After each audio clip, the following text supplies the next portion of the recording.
sabrosura pa' ti que. Hello, everyone. This is Pam, the Café con Pam, the bilingual podcast that features Latine and people of the global majority who break barriers, change lives, and make the world a better place. Welcome to episode 357 of Café con Pam. Today, we have a conversation with Laura Similien. Laura is the founder of Seasoned by the Sun, a CBD skincare line. She's also the chief operating officer of Low Key Dispensary, and alongside her husband, they're a family-owned dispensary in the city of Boston, Massachusetts. Laura has also been working as a research administrator for the past 10 years, but most importantly, she's a mom of 2 little ones and a wife to her best friend and business partner. Listeners, this conversation with Laura was so insightful because we went through her story. We share actually a similar story, which was great to find someone who came to the US a little bit older.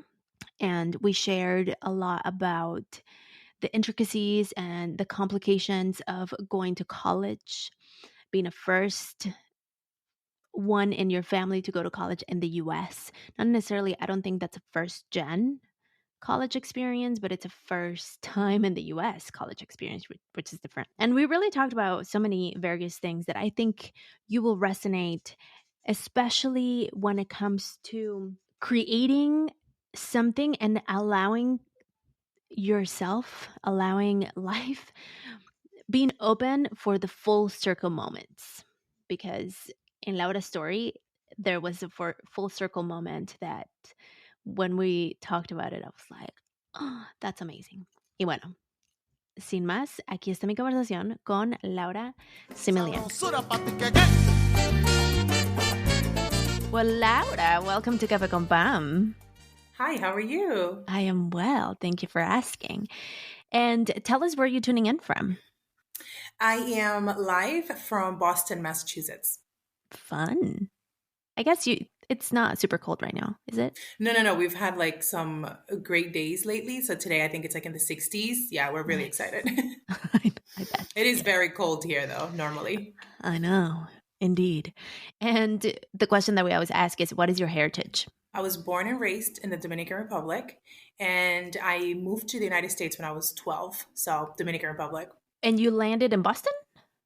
Yeah, actually, I did. My father came like before the rest of my family, and he came here for maybe like 2 months. He got a job here in Boston, and then we followed 2 months later. Was that a family conversation? Was it like all of a sudden you were moving? How did that happen? Yeah, so it's actually interesting because what I remember of my life in the Dominican Republic was like it was really nice. My father is a surgeon. Yeah, and warm. My father is a surgeon, and my mom is a dentist. That's what they went to school for. So I'd say I lived like a pretty privileged life, I'd say, in the Dominican Republic. And then my dad's side of the family, they all lived in New York. So that was always kind of like in the back of his head, I think. And then, they just decided that, for us to have like bigger opportunities, maybe like a move to the United States would make sense. And we had a residency, and then we just decided to move. But it was kind of shocking for me though, for real, because I was in a private school. I had friends, friends that I've known since I was like in kindergarten. But at the same time, it was like exciting for us because it was like something new, Totally. And so I'm curious about maybe the culture shock to the 12-year-old you received. Did you went from private school in the DR to private school in the US? No. I went to Catholic school in Dominican Republic, and like my mom was a student there. My grandma opened, she was part of like the people, the students that kind of like opened up the school. So it was kind of like a tradition, I guess, for us to go to this school. And obviously it was Catholic, it was heavy on religion. So when I moved here, I actually went to school at John W. McCormick Middle School. And that's in Boston. And it was like a complete culture shock, and Yeah. it's like it's crazy how resilient you are as like a kid, because now looking back, I'm like, oh my goodness, that was insane, Yeah, it was rough. And I like remember my dad like shopping for us before the big day, before school. So he like took me to Gap and like Old Navy, and we bought like cute little like shirts, and they say Gap, and like boots, and we were like excited. And then the first day I went to school, they're like, "Oh, you're wearing Gap?" And I was like, Yeah. "Oh, okay, Ooh. I don't know." Am I not So supposed to? I know, right? And I didn't even speak English, so I was in like ESL classes. Claro. Yeah, so that was intense because I was definitely like pretty smart, but if you don't know the language, you don't know, So Yeah. it was pretty tough. But it's again crazy how resilient you are, because in a year or 2 years, like I was already speaking English.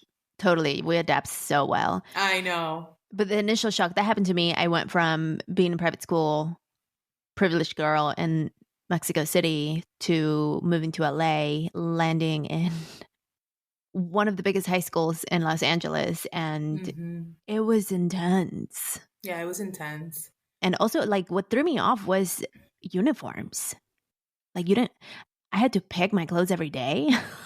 And at first, like, I don't know, for me at first, I was like, oh my gosh, that's so cute. Like, we can dress up. Right. Literally, like 2 weeks in, I'm like, I hate this. So Like, I tired. don't know what to wear. They like keep track of what you wear, how many times you wear it. I'm like, I can't do this. Mm-hmm. Indeed. That was probably one of the not hardest things, because it wasn't hard, but it was just like annoying. It was different. Yeah, it was super different to get used to. Yeah. So you're 12, and 12 is also a hard age. There's lots of things happening. I know. I'm telling you, I look back and I'm like, wow, I was like a strong little girl Yeah. because, that was intense. And now that you have kids, you're probably like, oh. I know. No, now that I have kids, I'm like, I want them to go to the same school. I don't want a lot of changes. Like, I want them, you know what I mean? Like, I'm not going to move. I know. But my husband and I talk all the time. Like, we want to live outside of the United States at some point. So I'm like, you know what? I think that if they're like their mom, they got it. For sure. And I noticed this a lot with first-gen immigrant kids, especially those who came in early. They like never want to move because they experienced it. Yeah. And I mean, I feel like, there's pros and cons for everything. I'm not going to tell people how to parent their kids, but if we did it, it's possible for others to do too. Yeah. Yeah.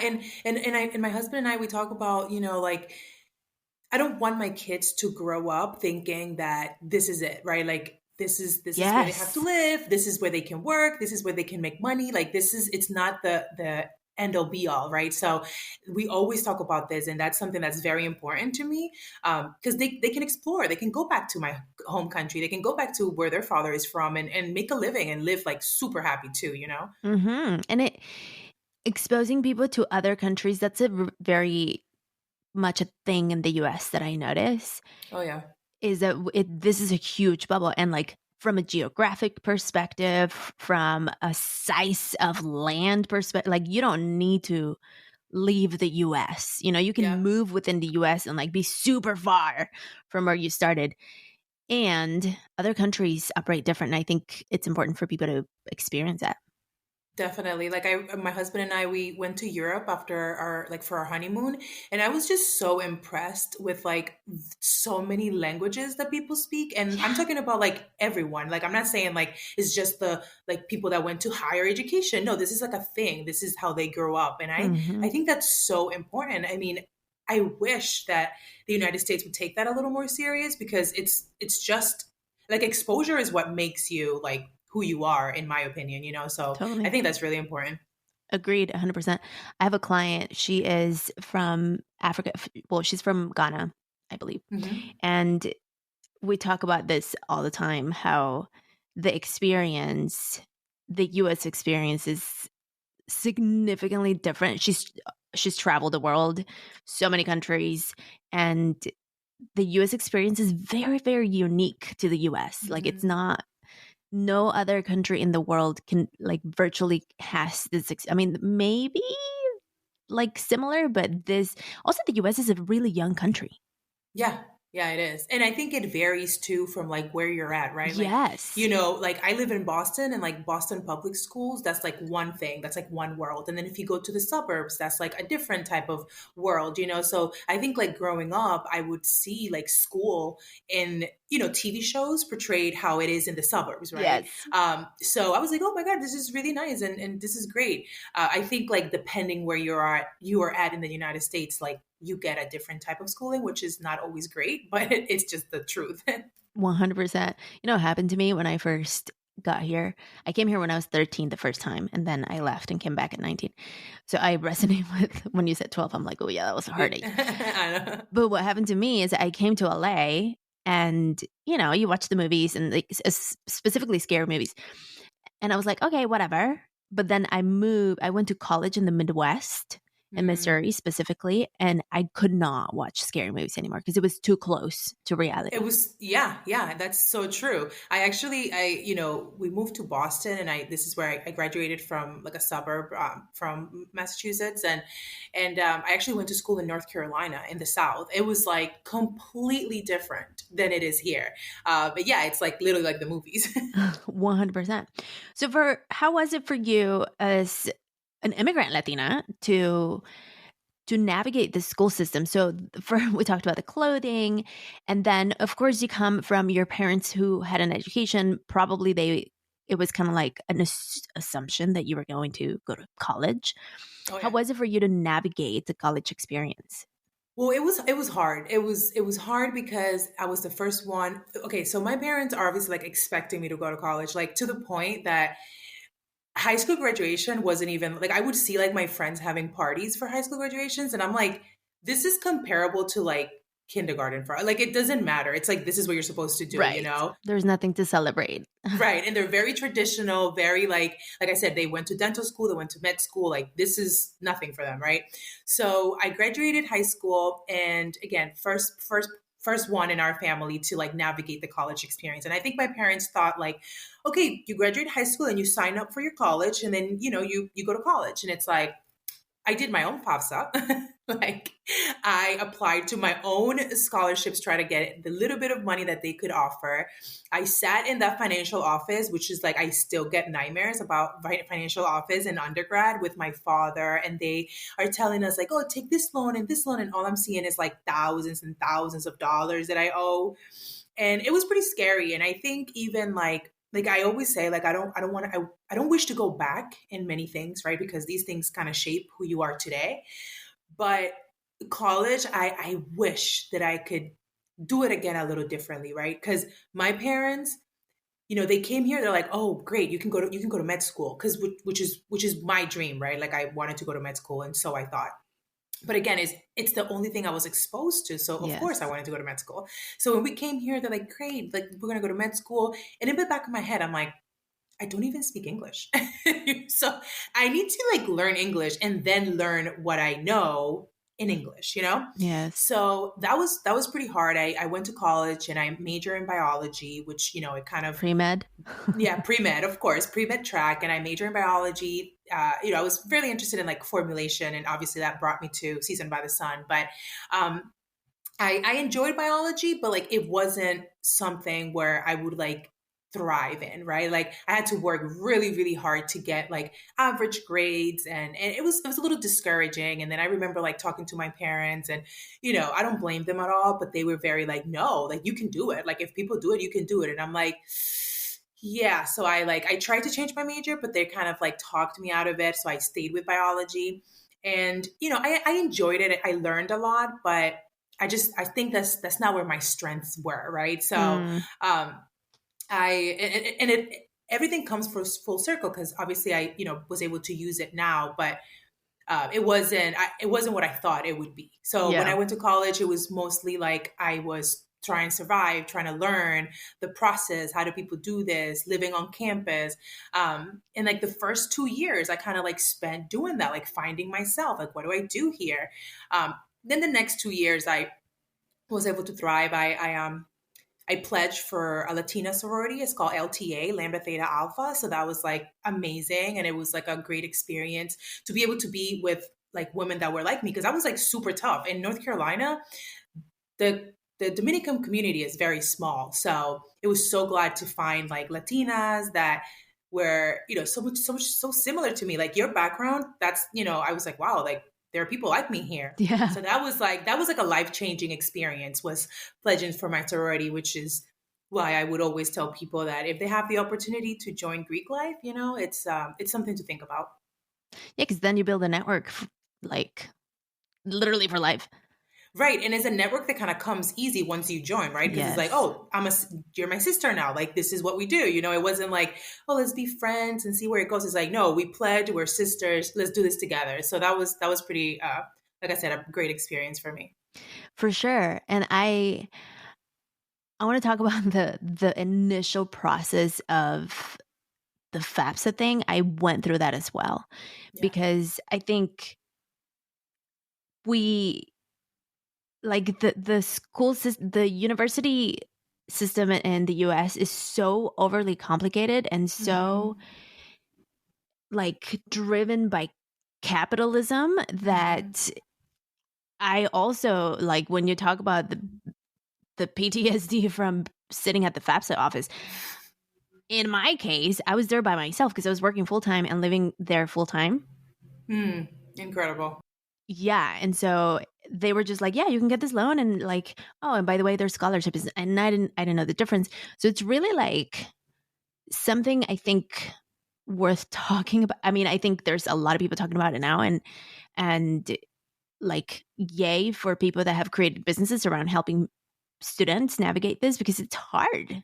It is. It's super hard. Like, to the point that I remember sitting in the financial aid office and I'm like talking to my dad with this like financial counselor, and I don't think these people have like the best intention for me. No. Like, they're just doing their job. I Right. don't think they're like, oh, this is the best way for you. So like, here I am, like my dad and I, like, no idea what's going on. They're like, oh, you can get like, this is one of the craziest things that I did as a young person. I laugh now because it's so ridiculous.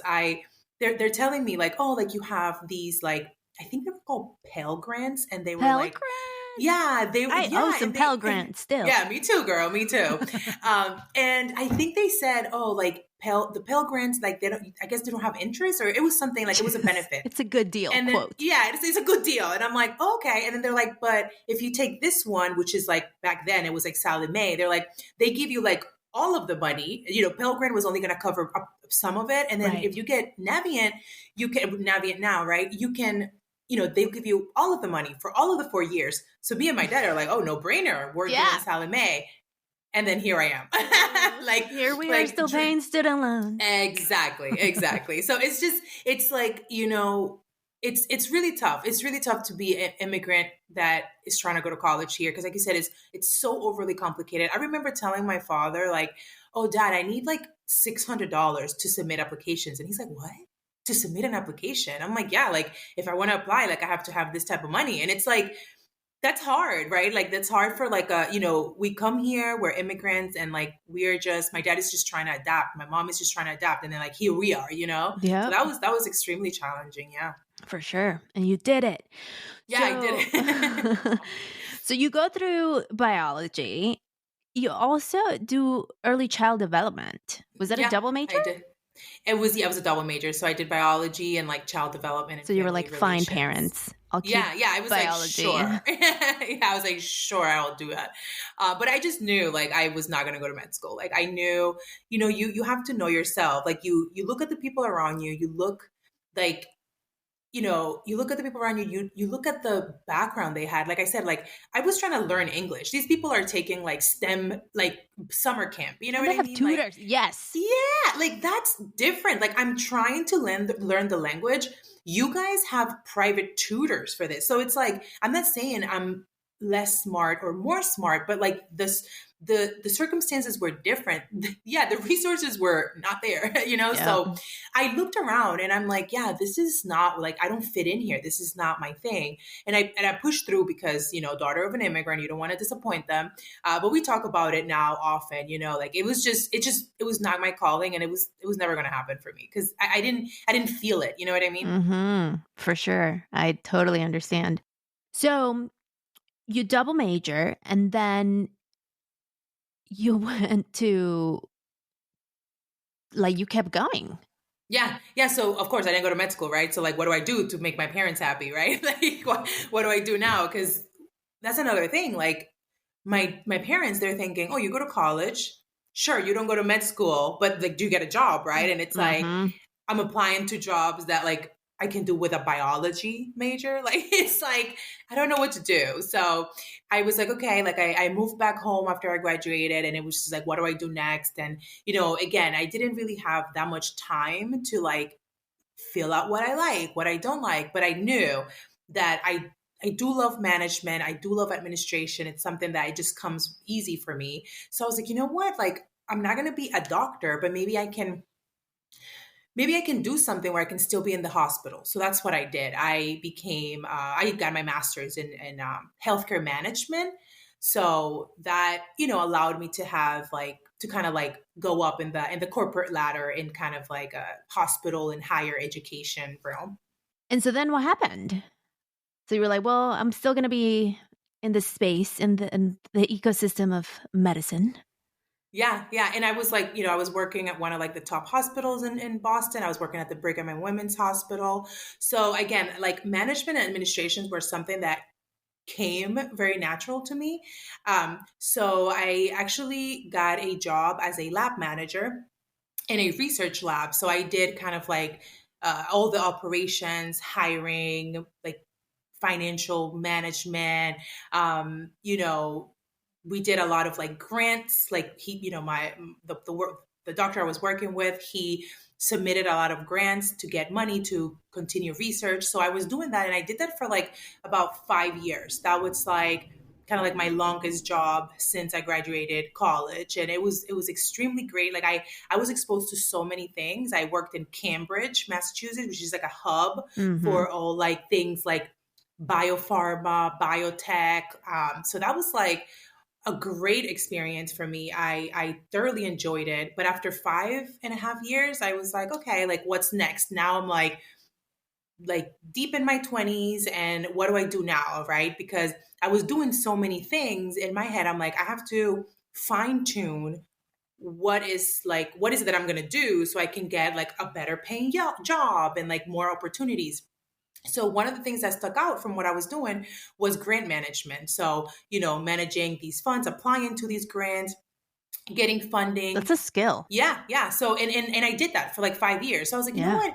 Maybe this is what I need to like focus on. And then I did that, and I have been working as a research administrator ever since. And that's what I do. I manage like the funds that are going into clinical trials, the funds that are, continuing research, and manage that, and do a bunch of like management tasks when it comes to grants. When do you meet your boyfriend at the time, husband now? Yeah, so we met in 2015. So what are you doing at this point? So I was working at the lab. I was a lab manager. I was in Cambridge working in like that tech world. And that's something that we bonded from when we first met. It was great to see someone, like he's a super hard worker and I was a super hard worker. So it was great to kind of meet someone that was like, that had the same drive to succeed. So that's definitely one of the things that like really, brought us together. Did you work together?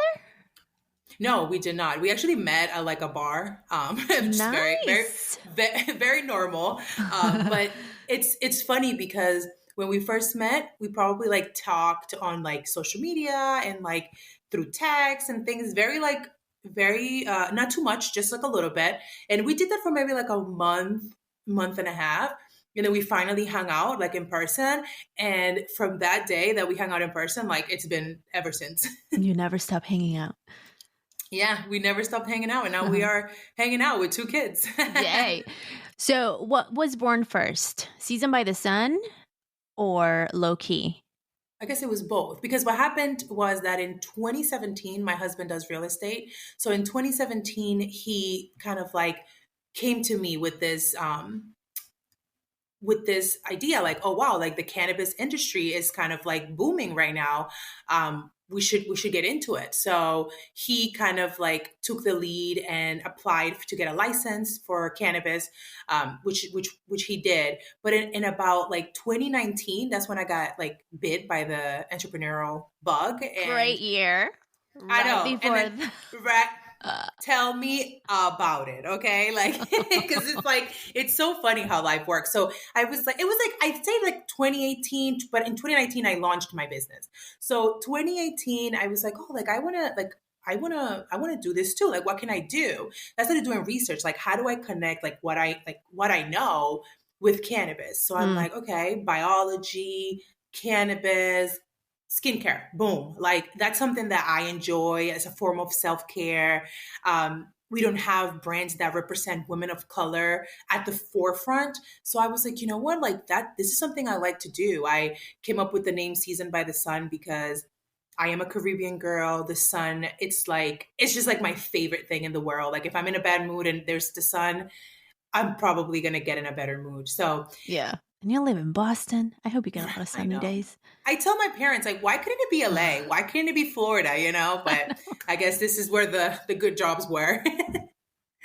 Yeah, so I decided to like combine the two and did a lot of research on like how to merge, what I knew biology formulations to cannabis and CBD. And then that's when Season by the Sun came to be. So it came full circle. So studying biology wasn't too bad after all. No, because that's how life is, like I really think that if you continue and not give up, like things are going to align at some point. Let's take a quick coffee break. I think this is a good time. Yes. Sabrosura pa' ti que que. So Laura, do you drink coffee break? I mean, do you drink, what am I talking about? Do you drink coffee? Yes, I love coffee. It's like when people say like, "Oh, how do you do it?" I'm like, "Coffee." Like I love coffee. I specifically love, 2 shots of espresso with some almond milk. That's my jam. Do you make it at home? Yeah, I do. I have an espresso, and I just do my little two. I need like fast coffee. Eventually, when the kids are older and I have like time to make like very pretty coffee, I'll get like a espresso machine. But right now, I have an espresso. I put my little pot in there, and I get my almond milk going, and it's just like that first sip. It's like, Yes. it's like so good. Yes, I concur. Do you have a greca though? I think that's a very Dominican I thing. sure do. Of course I do. And like my mom was like, I don't care like what type of coffee you drink, but like you need a greca at home. And I'm like, you know what? You're Yes. not lying. So I do have my greca. Like I hope at least the weekends you like make yourself your little greca coffee. Yes. ¿Cómo le dicen en inglés? Mocha? Mocha pot, no? Le dicen, no sé. No, I don't know. I think it's like I think it's like an espresso machine. Like when I go on Amazon and I'm like espresso machine, Grecas come up and I'm like, what? Huh. Yeah. I don't know why the name greca came up actually. Like what is it the brand? I don't know. And do you guys call it Greca too in Mexico? No sé, yo le llamo greca because my Caribbean friends told me about it. Yeah. So yeah. in college, I had one of my friends, she's Cuban. And she's the one that like, no, chica, tienes que tomar café from the greca. And that's So how when I started calling it greca. And she made me Cuban coffee. And I was like, oh my gosh, this is some real. So good. Real. Like, it's like so rich. You don't need, this is why like my dad always says like, you don't need a big cup of this because it's so strong and rich that just sip it. It's a lifestyle. It's a lifestyle. Yeah. It's an acquired taste too. I know, exactly. Somebody once told me that those types of coffees are meant like one, to your dad's point, tiny sips. And also you share them. So, like the greca is not that big for that reason because you don't need that much. Exactly. It's all thought out. It's all like intentional. So you just push the button though for now. As a busy... Yep. As a busy mom of 2, my babies are, I have a 2.5-year-old and then I have a like 14-month-old. So they're tiny. So you just need to push a button. Oh yeah, that's all I can do. It's the cutest thing because my son, he's like super into like the helping stage. So he like asks every morning, like he's like, mama coffee. And then we go and he like makes it for me. It's pretty pretty cute. It's pretty cute. Super cute. Super cute. Awesome. Well, and do you have a local coffee shop that you want to give a shout out to? I do. I have, this is like the cutest Vietnamese bakery. It's like about 15 minutes from me, but it has become like a staple for my family to go because they have like two little swings in there. So the kids love it. You know, we don't want to like sit at a table and like eat, right? They have the best Vietnamese iced coffee. Oh, delicious. It's called Sweet Green in Randolph, Massachusetts. They're delicious. Yeah. Yeah. Vietnamese coffee is also another one, like greca type of coffee. I don't know. I can't do it all the time. No, my sister, I'm not gonna lie, my sister got it for me and I'm like, oh no way. Like this is a lot of work for me. Like you have to like let it drip and I'm like, I don't have time. I don't Yeah. Yeah. And the energy that you get, like it's intense. I feel like it's a lot. Yeah, definitely more than like just your regular two like double espresso for sure. Yeah, it's probably like 6 plus all the sugar plus like no, it's I mean it's delicious, but it's like a once a year thing for me. Exactly. Like I go and get that like when it's really warm here, I go and get that, but honestly like I love making my coffee at home so much. Like if I'm going to have coffee, like it would be probably iced coffee outside of my house. You know what I mean? Mm-hmm. For sure. For sure. Yeah. Well, on my end, I am drinking my usual. It's regular coffee it's mushroom coffee with with powdered milk. So I'm still doing that, listeners. So my mom introduced me a while back. I don't know. I think I've been doing this for like maybe a year, maybe 2. I don't know. So my mom one time she brought like powdered milk, and it's not like half and half. Have you had powder? Like it's I think it's like a thing in Latin America. Yeah, no, it is. It like because Coffee Mate, they have that like powdered creamer, but I know exactly what you mean. But it's not the same. It's like whole milk. It's not the same. It is so good. It's like insane. Yeah. So good. And so so she like, I don't know. I think my tia was at Costco and she found it and she gave like, my tia is one of those people, like she finds things at Costco and she buys 2 of them or 4 of them. And then she gives my mom like, look at what I found. Like it's a thing. And so this powder milk came into her hands and my mom was like, try it in your coffee. I dare you. And I was like, life changing. Say no more. And I've been like stuck with this for a long time. And one thing that I will say is it actually keeps me full longer. Yeah. So I am that person that drinks coffee first thing in the morning. Sometimes I'm not diligent, but I try to do water first. Likely it won't happen. And so I drink my coffee in the morning. And if I do the milk, the powdered milk, I feel like it me da como substance. Yeah, for like I can relate to that. I have coffee like first thing in the morning and like I get so busy that I don't have breakfast. Like coffee is my breakfast, probably not healthy, but coffee is my breakfast and then I just skip right to lunch because I do feel like it keeps you full. Yeah. Yeah. So like I mean, it bad, but not that bad, I guess. Exactly. It could be worse. And I'm such a, I'm a very structured person. So I have 2 coffees a day. That equals 4 shots. Wow. So I have like 1 in the morning, first thing in the morning. And then I have my mom pick me up, right before the kids kind of like are getting ready to leave daycare and come home. So I have like 1 in the morning and then 1 around like 3:00. Nice. Yeah. Ooh, yeah. 3:00. 3:00's not my limit is like 1. Because then you won't sleep. Yeah, 3:00 I won't sleep. But I understand. I understand. I have to make it till like 10:30. So I'm like, I need it. I need it by 3. For sure. All right, well, let's get back to the show. Sabrosura pa' ti que que. Laura, so you get this idea of like, I'm going to start this like skincare. You have the background of biology. I think it's also, I mean, I've talked to several Dominicans and I know Dominican people. And I think skincare is a thing. Yeah. And natural. Yes. Like it's always like, let me rub some things that I found outside. Oh yeah. Like I was the girl that was like like slobbering like avocado with Yes. honey on my face and like mayonnaise for my hair. Like definitely a thing. The Like mayo and the hair. we Yes. yeah, it's a thing. And it's so funny how like I guess like growing up, I didn't really like for me it was like it was normal. Like we're putting like stuff in our face. But like now I'm like, wow, like it was preparing me for this moment. Like it's so crazy. Totally.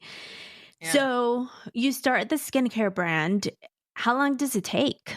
Well, so when I was like, okay, boom, skincare, this is what I want to do.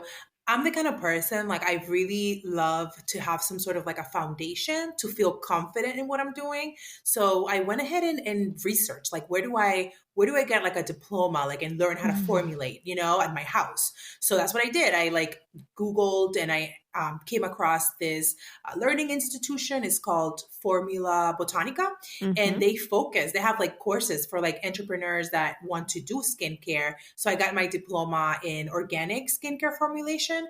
So I'm like, okay, great. Like now with biology, with this diploma, like I'm feeling ready now. So I literally started like formulating things at home, like kind of like what I wanted to do. At first, I started doing like body oils and body butters. And that was really fun, but I definitely wanted to take it. I wanted to take it up a notch. And I was like, you know what? Like, I really want to, combine it with cannabis. So when I was like, okay, this is what I want to do. This is what I want my first product to look like. Now I need it to be like professionally formulated so it can be manufactured. I started doing my research.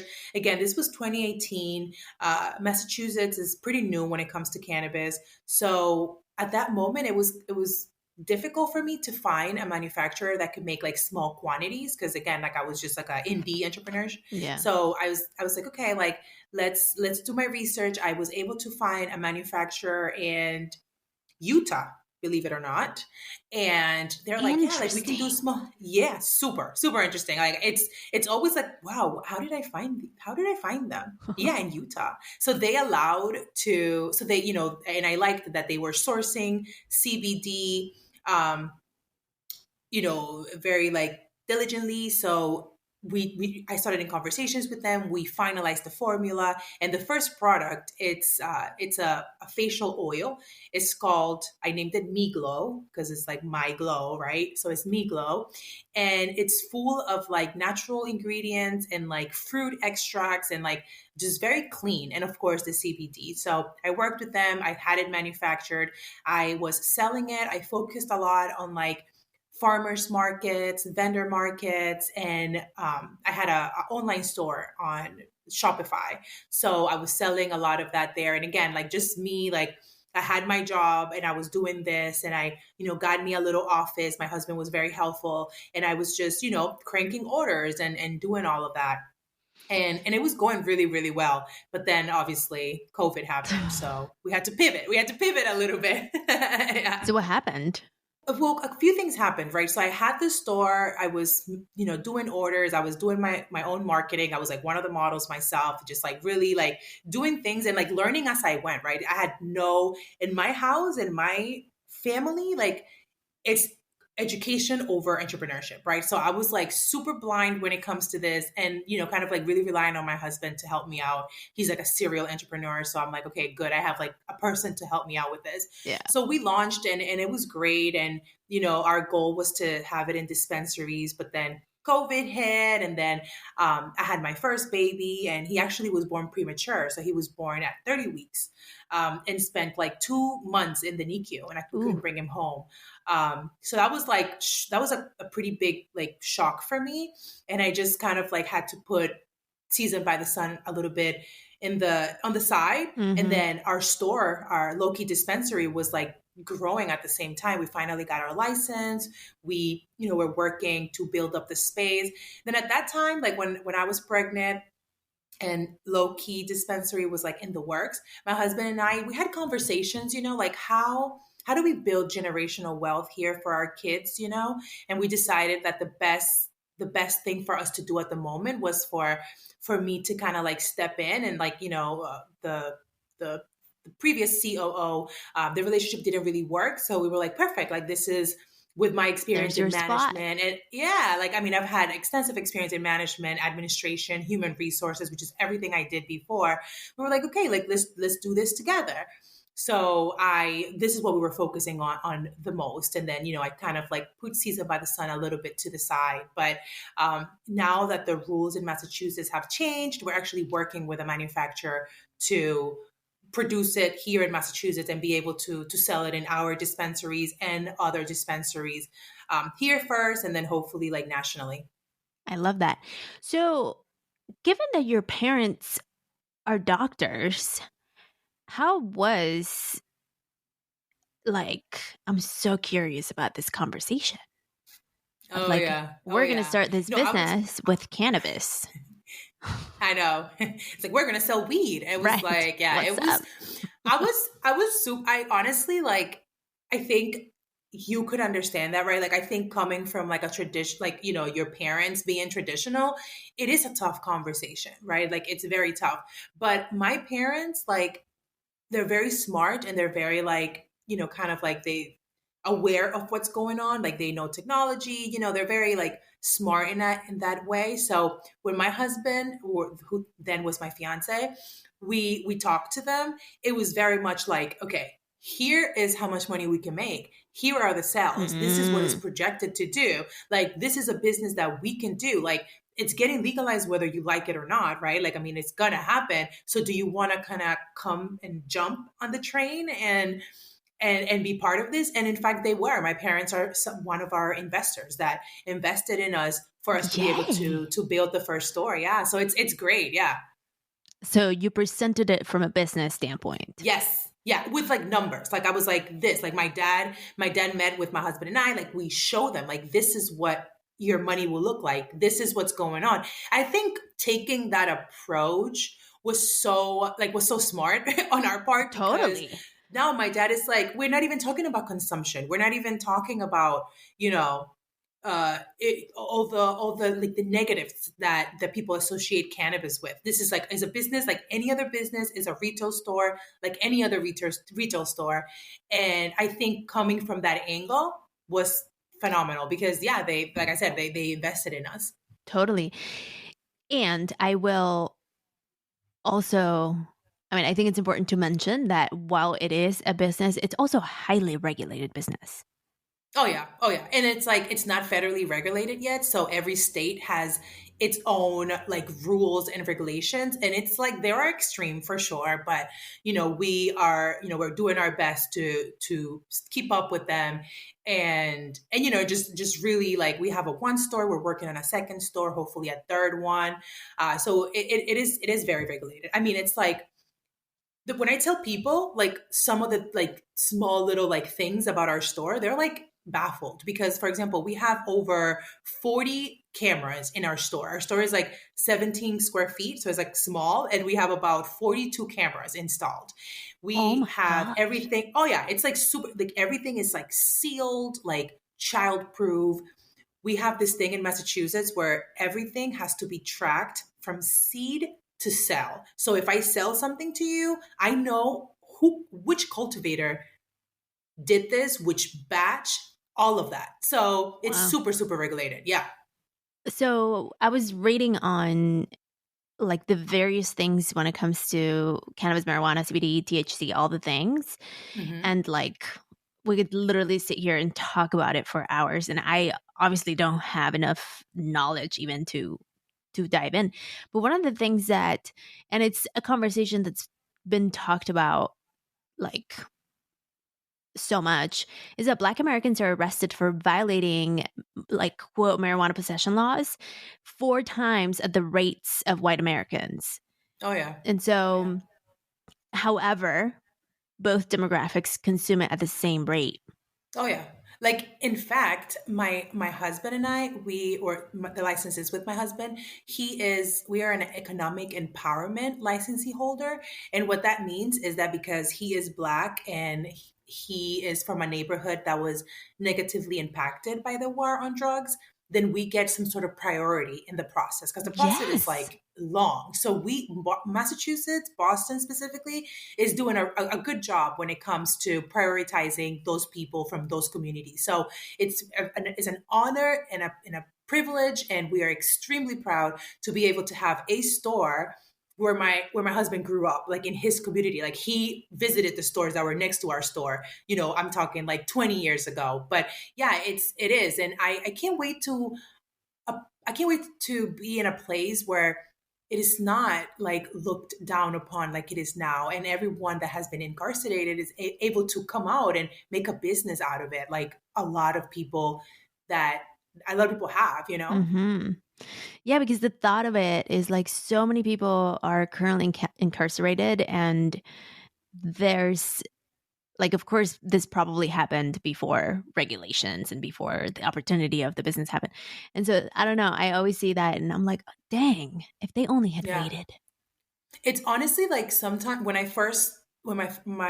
we first started like playing with the idea of cannabis, it was something that was in the back of my head. Like I was like, how do I don't feel comfortable moving forward when all these people are still incarcerated and then we're gonna be making money from this. It Yeah. was definitely like something to like a tug of war to kind of make that decision to dive in. But what we do is to do our best. Like all of the people in our store are residents from that community. We offer them like real estate classes. Eventually we're going to be able to help them with their closing cost. We've really tried to pour into our community so that they also have an opportunity. One of the cool things we did was when we were raising funds for this first store, we thought it would be so cool for people to be able to be part of a be investors in our store. So we actually opened up a main vest. I don't know if you're familiar with main vest, but it's a fundraising, Like a We Funder? yeah, I think I would say it's about the same thing. It's an investment platform where you put up like a goal and everybody invest, and then you get, depending on the contract, you can get money back. So we did that, and we were able to have anyone that had any type of money to invest in our store. And we're really, really proud of that. I mean, I think that's the power of providing opportunities to people like you just mentioned. Your husband grew up in that neighborhood. He knows probably more about it than anyone else could. Like there's already rapport built with people in the neighborhood, and like that piece of giving opportunities to others to invest, grow, learn, expand is really cool.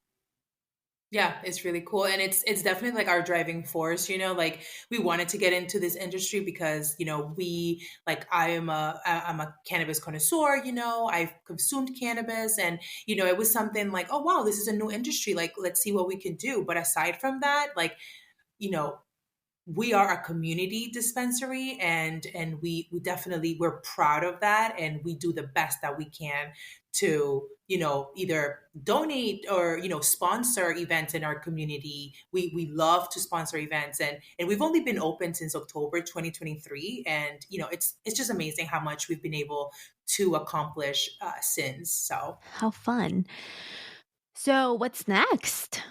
Next is, I'd like to think I devoted, 2021 to now, devoted these last few years to, baking my babies and, growing them. And now, they're thriving, and, it's actually like my biggest joy and pride to see. And I'm actually really excited to, this year to kind of like go back, or even like, I wouldn't say go back, but like new and improved Laura. Now I'm a mother, I do things differently, but I'm really excited to get back to, to working more and doing more. I know one of the biggest things that we are working on is finally getting Seasoned by the Sun manufactured in Massachusetts, and be able to sell it in dispensaries. So that's really exciting. And I'm definitely going to send you a product as soon as we have it manufactured in Boston. I would love for you to try it. I So would love to try it.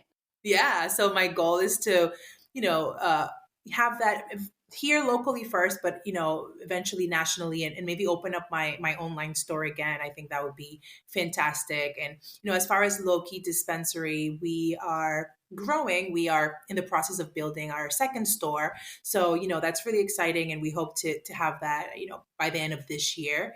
And then aside from that. another big part of the cannabis industry. So now we have like retail and people can grow, but now there's another part. It's called social consumption, and it's like how that's a new industry. There are not a lot of laws in there.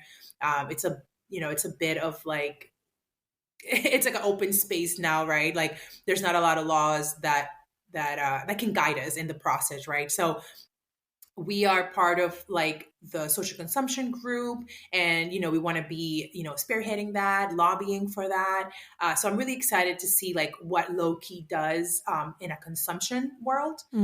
So that's one of the things that we're working on. Yeah. Yes, I think like lobbying is something that we don't talk about enough. Like the possibility to go and request things to happen in your city, your neighborhood, your community. It's something that we have, like that's the possibility of living in a place like the United States. Yeah.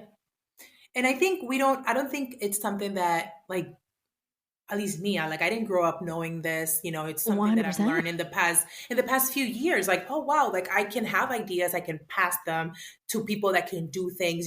We have a good relationship with city councilors and representatives of our city, and we always involve in what's happening. You always have to be involved, especially if you have a business in the community. Like these things affect you, it affects your business, so it's super important for us to be involved whenever we're talking regulations, whenever we're talking laws. It's very important to be involved in that.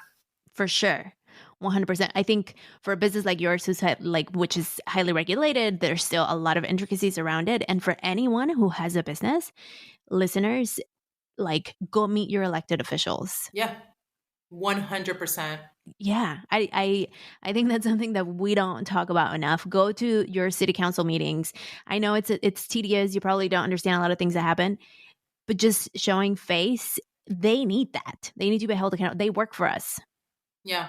And I think it's like one of those things, like you can't do what you don't know, right? So a lot of people don't know that this is an opportunity, but like these people, these counselors, these representatives, this is what they're here for. They're here to listen to you and to advocate for you and make these changes, right? So it's funny because I didn't see it like that before, Same. I learned about this more and more as I've been getting involved with nonprofits. So I'm on the board of a nonprofit here in San Diego. I've been on other boards before. And so nonprofits do a lot of, community work. And so they have to have relationships with elected officials. And they're literally at a phone call away.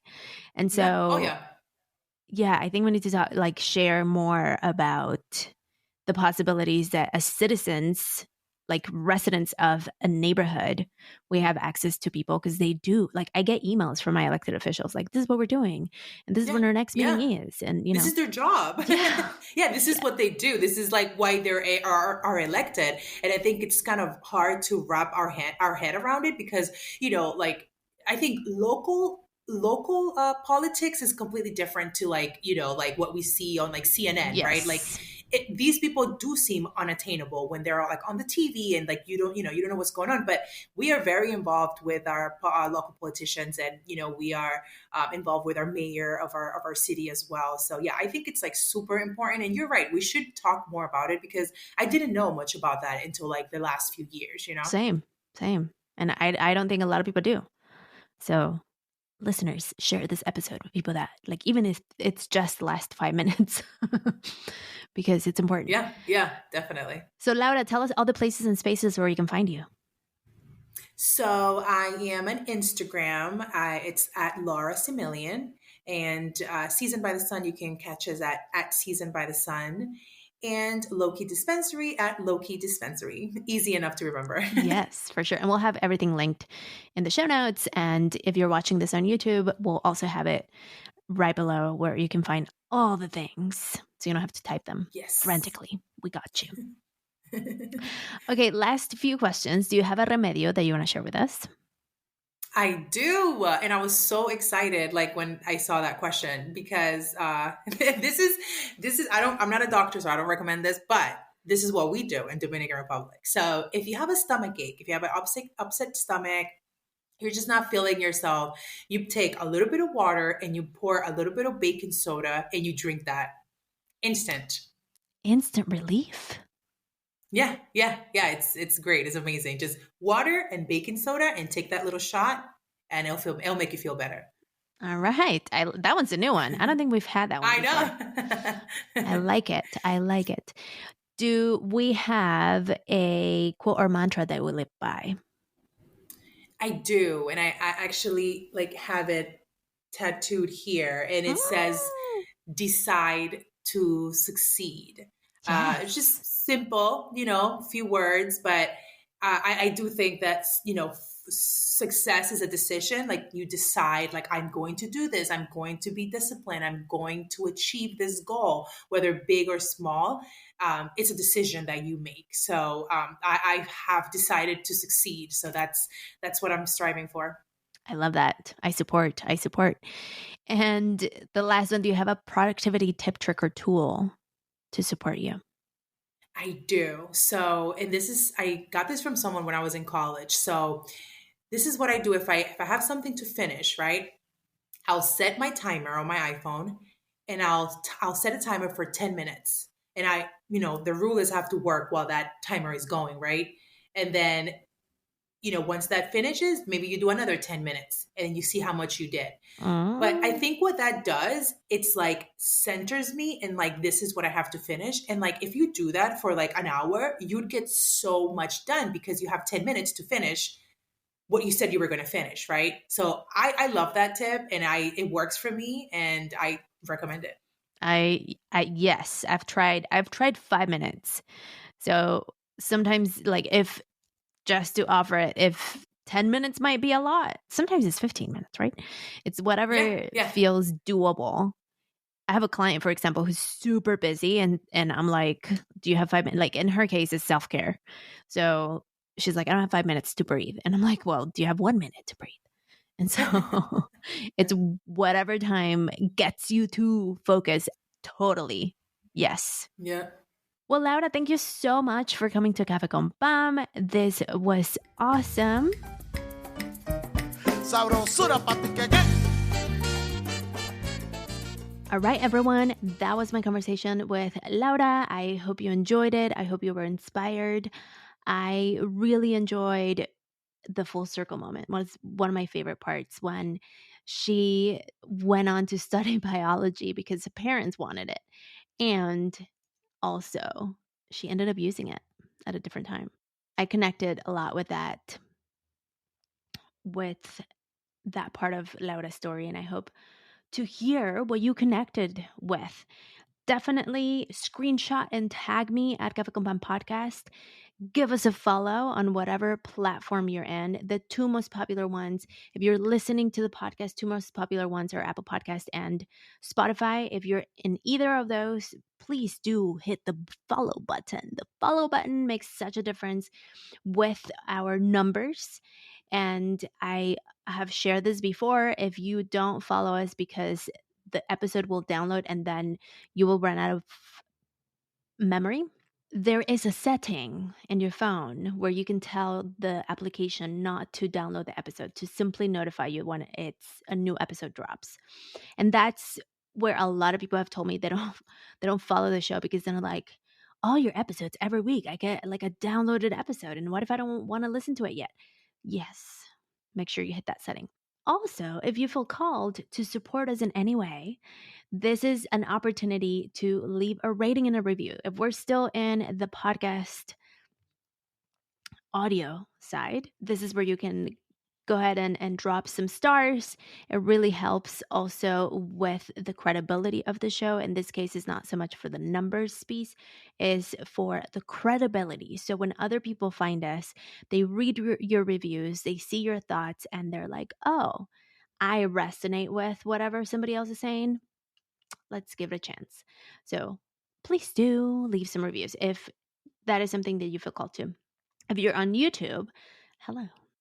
This is where you want to please subscribe. Of course, subscribe, hit the bell so you're notified when a new episode drops. On YouTube, you don't download episodes necessarily, so we don't have to go through that process. And in YouTube, what helps is leaving comments and liking, hitting the thumbs up part of the video and sharing it with anyone who may resonate. Your primos, your primas, your amigos, your amigas, your tias, your parents, whoever you think will resonate with this episode. We so appreciate your shares. Y bueno, listeners, thank you so much for being here. I know last week I said I was going to give you a life update. I am working on it. And so next week for sure, you're going to get my life update about what's been happening, what's up with my new space, and how I'm doing. So stay tuned for that. Definitely follow the episode. Follow the show if you want to be the first to know. And if you want to check out additional stories, because we're not just sharing on YouTube on the podcast, we're also sharing written stories, head over to cafeconpam.com. That's where you can find all the episode notes from this episode, prior episode notes. You can also get connected to the YouTube channel, and you can also read pour over stories. Pour over stories are so amazing because I've gotten to know people that I would have not. I mean, the podcast is too, obviously, but through the pour over stories, it's different when you read them. It's one thing to hear them. So I'm giving you some variety of content that you can choose from. And so, yeah, that's something to think about or to check out, cafeconpam.com. Check out all the things that we do. El Mercadito is coming soon. This is where you can go to cafeconpam.com/El Mercadito and add yourself to the waiting list so you can be the first to know.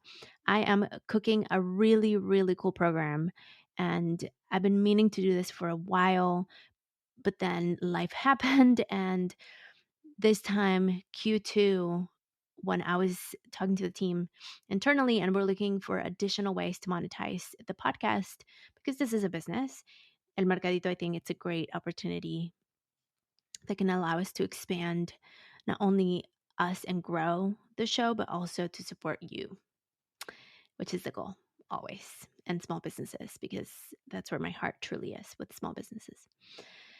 Of course, the big companies can pay me all day. And El Mercadito was created specifically to offer opportunities to multiple people.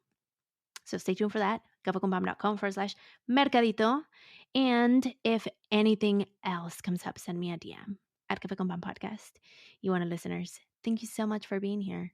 Como siempre, stay shining. Sabrosura pa' ti que